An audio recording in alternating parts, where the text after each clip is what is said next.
Hoi, bonjour à tous mes chers auditores.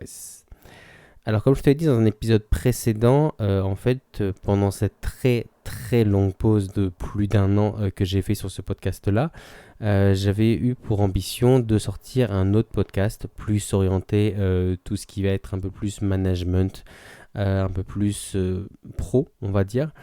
Mais après coup, finalement, je me suis dit que c'était dommage de repartir de zéro, de me dire que peut-être que toi qui me suivais depuis toutes ces années et qui m'avais suivi ou qui m'avait découvert ou autre, même si j'ai changé de thématique, là où je suis passé d'un côté où j'étais vachement plus développement personnel, pour passer un peu plus sur la gestion du temps et sur là en fait tout ce qui est un peu d'être plus efficace finalement. Après coup, je me suis dit en fait que c'était dommage de te priver de ça et donc du coup, j'avais fait du coup quelques épisodes. C'est pour ça qu'en fait, je vais tout rebasculer du coup sur ce podcast-là. Et donc du coup, je me suis dit aussi que ça pouvait te servir, mine de rien, même si c'est un ton différent, même si c'est pas spécialement la même thématique. Comme je te l'ai dit, maintenant en fait, le but c'est que je sois un peu plus libre. En fait, ça m'a permis de prendre du recul, mais je me suis dit que c'était quand même bien de te mettre la petite dizaine d'épisodes que j'avais enregistrés. Donc du coup, je te laisse avec les premiers épisodes que j'avais enregistrés pour cet autre podcast, ne t'inquiète pas. Mais donc du coup, je me suis dit que ça pourrait quand même te servir. Bonne écoute à toi. Bonjour à toi et bienvenue dans ce nouvel épisode de l'exploitant. Comme on l'a déjà défini dans les épisodes précédents un peu le sujet, donc à savoir plutôt la partie projet, donc avec les projets perso et les projets pro. Aujourd'hui, on va parler du coup des ressources, parce que le sous-titre de cet épisode, c'est des projets plein la tête, des ressources plein les mains. Donc du coup, en gros, là, les ressources, qu'est-ce qu'on peut avoir? Donc aussi bien d'un point de vue pro, encore une fois, que d'un point de vue perso. Comme il y en a pas mal, je préfère faire plein de petits épisodes. Enfin, je dis petits et après je me retrouve à parler pendant 25 minutes. Mais en gros, voilà, j'ai décidé de faire plusieurs petits épisodes du coup sur les ressources, parce qu'en plus, je pense que c'est déjà bien de définir pour commencer les termes qui font un peu l'essence même du podcast. Mais en plus, je pense que c'est un sujet qui est très intéressant parce que c'est quelque chose sur lequel je pense que je vais revenir beaucoup de fois parce que c'est ce qui fait le cœur, qui fait l'essence même. C'est tout simplement en fait le charbon du projet, ce qui fait brûler, ce qui fait avancer, ce qui le nourrit. Donc du coup, je vais parler du coup de ressources différentes. Donc je pense me baser par exemple sur le temps, l'argent, l'énergie, les compétences et l'humain. Peut-être qu'au fur et à mesure où je vais faire cette espèce de mini-série, qu'il y a d'autres épisodes, il y a d'autres idées qui vont me venir en tête, ou peut-être même plus tard. Mais donc du coup voilà, alors, de premier abord, c'est les premières qui sont venues, et donc du coup c'est pour ça qu'aujourd'hui on va se focaliser sur la première, et je pense la plus importante, le temps. Donc, pourquoi est-ce que le temps est une ressource? Et bien en fait parce que c'est une ressource, on va dire par définition, sans aller chercher dans de la Larousse ou autre, c'est quelque chose que tu dépenses, que tu utilises, que tu as sous la main. En fait, tu pars de cette base-là et tu en fais quelque chose d'autre. Une ressource, et je sais pas, par exemple pour un ébéniste, c'est finalement de partir d'une pièce de bois pour en faire un meuble. Un ébéniste, ça fait des meubles? Bref, voilà, de faire des pièces de bois. Ça peut être par exemple pour un jardinier de partir d'une ressource qui est du coup de l'eau, des graines, de la terre, un terrain, de l'exposition, du soleil, ce genre de choses. Tout ça, c'est plein de petites ressources et il se sert de ces ressources-là pour faire pousser des choses. Donc du coup, ça peut être des éléments extérieurs, mais ça peut être aussi des éléments intérieurs. Par exemple, quelqu'un qui voudrait se mettre à la musculation, qui voudrait en faire par exemple son métier, qui voudrait se développer, il utilise comme ressource du coup les différentes machines qu'il pourrait avoir à disposition, des coachs sportifs, il pourrait utiliser des produits, il pourrait utiliser finalement tout simplement de la nourriture. Si je mange plutôt de ça ou de ça, plutôt voilà, je serai en meilleure forme, je serai plus sec, je serai plus musclé, ce genre de choses là. Donc en fait voilà, c'est finalement prendre des ressources, donc prendre des éléments de base et les utiliser pour en faire une finalité. Je pourrais comme ça continuer comme ça éternellement, de dire que voilà, on a tous eu des grands-mères ou des mères ou des parents même, où en gros voilà, ils partent d'une pelote de laine et ils en font finalement un pull ou ils en font des chaussettes, en sachant que du coup, là cet exemple-là, il est pas mal parce que la pelote de laine, selon le moment du processus où on est, ça devient une ressource ou un produit fini. Ça veut dire que ça commence à un endroit où l'éleveur, il a élevé ses moutons, et donc du coup, pour lui, la ressource, c'est d'avoir des moutons, c'est de l'herbe, c'est un enclos, c'est tout ça c'est des ressources. De là, il en produit de la laine. Après, on a une autre personne qui, du coup, se sert de cette ressource de laine brute, et donc du coup, qui la travaille pour en faire des bobines de laine. Du coup, si on suit encore la suite du processus, la finalité, en fait, c'est pour ça que je vous dis, quand il y a pas mal de processus, la finalité de l'un, c'est la ressource de celui d'après. Donc du coup, pour suivre le cheminement, en fait, finalement, cette pelote de laine, elle devient un pull. Sait-on jamais si vous veniez demain à en vendre, et du coup, c'est-à-dire que ce pull, ça redevient une ressource pour générer du business ou autre. Si vous êtes un revendeur, du coup, en gros, vous faites la même chose que là, mais en étant intermédiaire, et ça peut se répéter comme ça à l'infini. Donc du coup, en fait, il y a plein de ressources, tout dépend de où on se place dans le processus.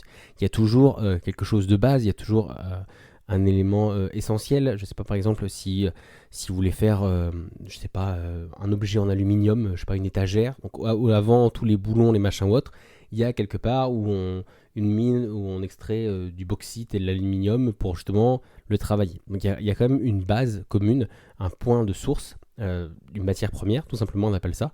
Donc du coup voilà, selon où on se positionne dans le processus, les ressources sont différentes. C'est pour ça que là en gros je vais les schématiser, mais en fait c'est applicable à vous. En fait c'est vraiment personnalisable quand vous réfléchissez pour tout. Dès l'instant où il y a la création, dès l'instant où il y a l'évolution, du changement, mais ça peut être de la création physique ou la création d'un chiffre d'affaires ou autre, vous avez forcément une ressource de base qui amène à un produit fini, qui amène une finalité. Donc que ce soit d'un point de vue pécunier, avec de l'argent, d'un point de vue visuel, avec quelque chose qui pousse, quelque chose qui se développe, quelque chose qui se construit. Mais donc du coup, vous avez vraiment toujours cette notion de ressource on part de quelque chose de base et on en fait un produit fini. Aujourd'hui, comme je l'ai dit, la ressource que je vais étudier avec vous, c'est le temps. Du coup, pourquoi est-ce que le temps est une ressource? Parce que tu peux me dire, en plus, c'est la plus immatérielle, tu vois, c'est pas palpable, c'est pas tangible. Le temps, c'est le côté, pour côté un petit peu philo, genre on en sent tous ses effets, mais personne ne le voit, personne ne le touche, ça, c'est imperceptible. Et pourtant, pour moi, le temps, c'est la ressource la plus essentielle, parce que c'est la seule qui est limitée. Limitée dans le sens où, par rapport à toutes les autres ressources qu'on pourrait avoir, on va dire, elles ont toutes une fin. Pourquoi? Parce qu'en fait, finalement, le temps, alors encore une fois, ça part un peu en métaphysique, mais finalement, c'est une conception un peu humaine. Finalement, c'est à l'échelle soit d'une vie, soit de plusieurs vies, d'une civilisation ou autre. Mais donc, du coup, c'est quelque chose d'un peu artificiel. À savoir que tout le reste, tôt ou tard, ça changera. Il y a des océans qui deviennent des déserts. Le soleil, un jour ou l'autre, il finira par s'éteindre. Le pétrole, le charbon et tout ça, j'ai pas besoin d'épiloguer. Vous savez tous que, en gros, c'est une ressource qui finira par s'épuiser. En gros, toutes les ressources, soit elles finissent par s'épuiser, soit elles sont limitées. Et donc, du coup, le temps aussi, pour moi, est une ressource parce que c'est quelque chose qu'on a d'un point de vue limité. Donc, d'un point de vue juste de notre petite personne, donc du coup, avec le temps qu'on a, si par exemple c'est un projet personnel, on est professionnel, pardon, on est dans le milieu professionnel, en fait, c'est le temps que tu as de travail. Si par exemple, on te paye pour 35 heures pour faire une mission, ton but, c'est que tu arrives à faire cette mission-là en 35 heures. Parce que c'est le temps imparti qu'on t'a donné. À l'échelle d'une vie ou à l'échelle d'autres choses, c'est tout simplement le temps que tu as finalement vivant ou alors d'un point de vue fonctionnel. Je ne sais pas si par exemple c'est de se dire, comme je reprenais l'exemple tout à l'heure, de dire, je sais pas, tu veux devenir culturiste, tu veux devenir fitness model, ce genre de choses, tu te doutes bien que le temps joue contre toi parce qu'il y a un moment où la balance, elle va commencer à peser contre toi et l'arthrose et tout ça, et tu vas avoir plein de choses qui vont se tirer vers le bas jusqu'à la fin. Donc du coup, il y a vraiment cette espèce de courbe de Gauss, cette espèce de trajectoire en parabole où il y a un moment, tu es à ton prime et après, du coup, ça descend. Donc du coup, là, c'est un peu pareil, en fait, c'est que comme la ressource, c'est le temps, il faut que tu l'utilises au mieux. Pour citer Gandalf, j'adore citer Gandalf, où en gros, il dit tout ce qu'on a décidé, c'est quoi faire du temps qui nous est imparti. Dit comme ça, c'est un peu philosophique, mais en gros, c'est de se dire que finalement, le temps, c'est une ressource. Il faut qu'on en fasse quelque chose. Il faut qu'on s'en serve. Elle est en quantité limitée parce que là, d'un point de vue vraiment, pour nous, focalisé, on n'a pas des journées extensibles.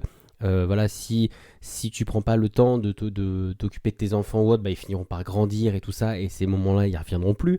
Tu pars plein d'autres choses, si tu as un calendrier sur l'année ou sur 5 ans ou sur 10 ans ou autre, finalement le temps qui t'avait fallu pour te développer, il sera passé, tu auras pris du retard.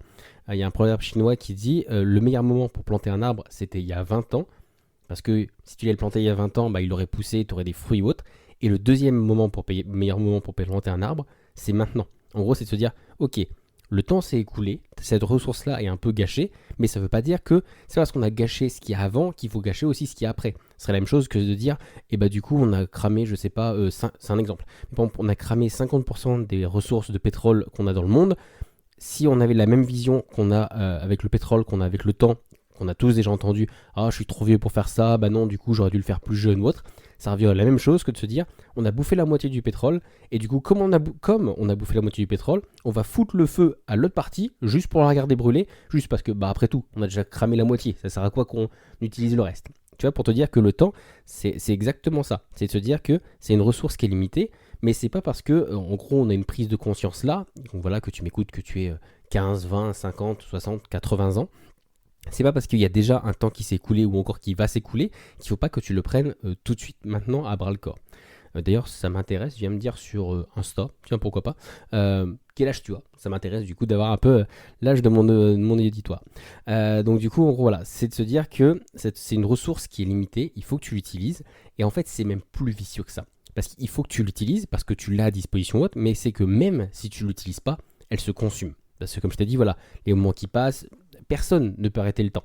C'est voilà, la course inexorable du temps, on est tous un peu broyés dedans, même si des fois tu as des visions un peu plus grandes, que ce soit un peu comme des sociétés qui sont là depuis 40, 50, 60 ans, voire plusieurs, enfin je sais pas, par exemple des sociétés qui ont 200 ans par exemple, ou même d'un point de vue civilisation, tu vois, bah en fait tu verrais bien les civilisations, elles avancent, on reviendra plus jamais, je sais pas, au Moyen-Âge, tu vois. On peut avoir des reconstitutions ou autre, mais par exemple, donner un exemple un peu nihiliste du monde, on reviendra plus jamais un peu à ce monde un peu que la génération un peu de moi, voilà, fin des années 1900 un peu, de se dire bah le moment où on allait prendre le vélo pour aller voir ses amis parce qu'il n'y avait pas de téléphone, parce qu'il n'y avait pas d'autre moyen de se voir, que il n'y avait pas de visio, il n'y avait pas d'internet ni rien, bah, en fait tu vois cette partie là elle reviendra plus. Donc tu vois, même d'un point de vue d'une grande échelle, en fait la civilisation, le monde, tout avance, et donc du coup tu peux plus revenir en arrière. Tu peux plus revenir en arrière parce que tu ne veux pas revenir dans le temps, et en plus parce que bah, du coup tu avances. C'est la même chose que se dire et bah du coup une fois que j'ai mon pull en laine, maintenant je vais refaire un mouton. Tu vois, ça a pas de sens dans ce sens là. Donc du coup c'est pour te dire que une fois que tu as ton processus qui avance, tu as pris tes ressources et t'en fais un produit fini, tu peux plus revenir en arrière. Si tu l'as transformé ou autre, tu peux en refaire autre chose pour refaire d'autres petites choses, mais en gros tu n'as vraiment pas ce côté de retour en arrière, et c'est encore plus flagrant avec le temps. Une fois que tu l'as utilisé, tu peux plus revenir en arrière. Et comme je t'ai dit, c'est vicieux parce que en gros, même si tu t'en occupes pas, et ben le temps il court, il t'attend pas. C'est pas la même chose que de se dire voilà, en gros, je veux construire un objet en bois, j'ai des bûches qui attendent et tout ça. Je m'en sers pas, j'ai la flemme, on verra ça demain ou autre. Tes bûches, elles vont pas bouger, elles vont rester, elles vont peut-être s'abîmer, elles vont peut-être, voilà, il y a peut-être des insectes qui vont venir dessus. T'as plus de risques que finalement ton bois il soit en bon état. Mais imaginons que tu l'aies bien stocké, que tu l'aies mis à l'abri et tout ça. Bah peut-être que dans 40 ans, la bûche elle sera toujours intacte, elle aura toujours les mêmes propriétés, et donc du coup tu pourras toujours refaire la même pièce potentiellement. Donc du coup, tu vois, en gros, on va dire que c'est une espèce de ressource qui est stockée. Si demain on se disait, eh ben on touche plus du tout au pétrole, voilà, tout s'arrête d'un coup, et ben le stock actuel, il resterait. Si par exemple on voulait recommencer dans 80 ou 100 ans, le stock actuel, on pourrait repartir tel qu'on s'était arrêté. Parce qu'on va se dire que déjà avant qu'on tombe dessus, pendant des milliers d'années, il y a eu du pétrole qui traînait partout et tout le monde s'en foutait parce que ça servait à rien. Mais donc du coup, il est resté, il s'est pas dégradé. Alors que le temps, du coup, lui, il court. Si jamais tu dis ah non, c'est pas grave, je réessayerai demain ou autre, et bah lui, il continue d'avancer. Ce serait un peu la même chose que de se dire, c'est comme si tu avais, je sais pas, une cheminée qui brûlait en permanence. Et donc du coup, en gros, il faut que tu peux pas l'arrêter. Donc il faut qu'elle brûle en permanence. Donc il faut que tu mettes des bûches. Et ben à un moment, voilà, si tu prends pas de responsabilité ou autre, bah ça continue de brûler. Tu vois, là, le parallèle est un peu compliqué. Mais en gros, voilà, c'est vraiment de se dire que c'est vraiment une course en avant, et qu'il faut vraiment que tu en prennes conscience que c'est une ressource. Je pensais que c'est bien de commencer directement par un épisode comme ça. Il faut vraiment que tu prennes conscience que le temps en lui-même, c'est une ressource. Parce que quand on pense un peu ressources, on pense vite, voilà, comme je t'ai dit, à tout ce qui est matière première, ce qui est argent, ce qui est... Bon, même après, on va voir, par exemple, de l'humain, des ressources, ce genre de choses. Mais finalement, on ne pense pas assez à du temps. En fait, de se dire, ok, si on fait les trucs en temps et en heure, et ben ce sera pas la panique à la fin. Et donc, du coup, tu vois, des fois, il y a plein de choses qui découlent de ça. Le fait d'être bon en temps et en heure, ça t'évite d'arriver dans le mur parce que c'était la panique, parce que tout le monde courait partout, parce qu'on l'a fait trop tard. Du coup, voilà, j'espère que ce petit épisode, comme je t'ai dit encore, voilà, 15 minutes, du coup, t'as plu, que du coup, t'as bien pris conscience, que j'étais assez clair, que en fait, finalement, pour moi, le temps, c'est une ressource à part entière, et en plus, c'est une ressource super importante parce que c'est pas quelque chose que tu peux stocker. Tu vois, tu peux pas te dire, bah, c'est pas grave, j'emmagasine mes années parce que pour l'instant j'ai la flemme et voilà, dans 20-30 ans, quand je serai motivé, je pourrai taper dedans et j'aurai encore mes meilleures années qui m'attendent là. Non. Mais donc du coup, donc, d'un point de vue que tu veux pas stocker, donc il faut s'en servir. Et en plus aussi que voilà, t'as des journées limitées, t'as une vie limitée, que ce soit dans ta vie perso, avec voilà, des journées qui font que 24 heures, ou dans ta vie pro avec des semaines qui font qu'un certain nombre d'heures données. Donc du coup après voilà, on en reviendra peut-être, c'est peut-être autre chose de se dire si finalement toutes les missions qu'on te donne ça rentre pas dans le temps qui t'a imparti, bah du coup ça peut, comme j'ai dit un peu dans l'épisode d'avant, en gros c'est peut-être que voilà, c'est un problème de projet, que ça devienne de toi ou pas, tu vois, c'est à ce moment-là bah, finalement c'est, on va dire, c'est le signe vraiment avant coureur d'un burn-out, finalement, tu vois, de se dire bah, j'ai pas de temps et j'arrive pas à faire tenir tout ça dans le temps qui m'est imparti, et bah du coup je vais travailler plus vite ou je vais en faire moins, et puis que du coup, ou alors soit je vais en faire moins donc du coup je vais me faire gueuler dessus ou autre, ou soit je vais le faire mal parce que je vais me dire bah du coup il faut que je le bâcle parce que j'aurai pas le temps de le faire, du coup bah je serai pas content de mon travail, je vais rentrer le soir en sachant que j'ai fait de la merde et tout ça, et tu vois c'est un peu tout ça qui mène au burn-out finalement. Donc tu vois, c'est pour ça que je te dis que c'est une ressource hyper importante, là où finalement dans pas mal de projets, si tu écoutes un peu les chefs ou autres, pour les ressources c'est ok, c'est le personnel, c'est les outils, je sais pas, des véhicules, c'est combien d'argent on y alloue, et finalement des fois, souvent tout à la fin c'est ok, combien de temps ça va prendre. Et souvent le temps, on le voit en plus d'un point de vue financier, en disant ok, je paye un mec tant de temps de l'heure, donc du coup plus longtemps ça va durer ou moins longtemps ça va durer, ça va me coûter tant. Et donc du coup tu vois, on l'a pas vraiment en termes de travail, de temps effectif. Si tu as une vision vraiment effective, c'est plus de se dire ok, bah en gros le temps que j'ai tant d'heures de temps de bonhomme pour que je paye à la semaine, si j'en alloue trop ou pas assez à tel ou tel projet, bah du coup ça va pas se développer. Tu vois, là c'est raisonné en termes de temps, c'est en termes global, que ce soit voilà, d'un point de vue si tu raisonnais par exemple dans le monde de l'entreprise d'un point de vue temps, ce serait par exemple de se dire eh ben, je vais acheter une machine à mes employés ou autres qui leur facilite la vie, qui leur fait gagner 2 heures de temps que je pourrais attribuer à d'autres choses qui sont un peu plus urgentes ou autres. Donc du coup voilà, je sais pas si tu vois un peu ce que je veux dire, ça pourrait de se dire et ben finalement je sais pas, on fait un voyage groupé où on les envoie en train ou en avion, ce genre de choses, parce que du coup comme ils passent moins de temps dans les transports, bah du coup ils peuvent passer sur le laps de temps que je leur ai imparti, bah du coup ils ont plus de temps pour être vraiment sur le terrain concret effectif, et donc du coup voilà, c'est plus rentable, ce genre de choses. Donc du coup tu vois, il faut vraiment que tu comprennes que le temps c'est vraiment une ressource, c'est une ressource hyper importante. Je pense même la plus importante, parce qu'en plus c'est une ressource qui est limitée et qui nous limite, nous, directement humains, sauf si tu écoutes ça dans 200 ans, mais donc du coup, un jour ou l'autre, tu vas mourir, et donc du coup, bah, en gros, tu auras épuisé ton stock de temps. Donc du coup, voilà, il faut vraiment que tu le capitalises. Comme je te l'ai dit tout à l'heure, le meilleur moment pour planter un arbre, c'est maintenant. Donc du coup, voilà, arrête de procrastiner et prends vraiment en compte que le temps est une ressource. Je te remercie de m'avoir écouté et je te dis à bientôt. Ciao!